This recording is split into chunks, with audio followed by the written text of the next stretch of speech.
Alright, we're going to clean out the oil pressure relief valve on the 6.0 diesel Ford.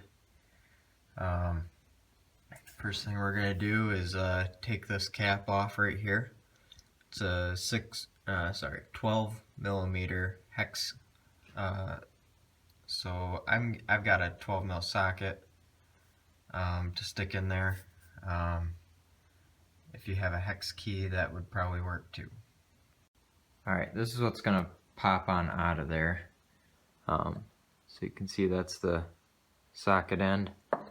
And then it has that spring there, so it's going to kind of pop out on you and a little bit of oil is going to run out. So you might want a little bucket or something to catch a little bit of oil. It's just a little bit of a dribble though, there's not much. So now I'm going to get to cleaning this up. I'm going to clean inside the hole and everything, and then we'll put it back in. Hopefully she starts right up.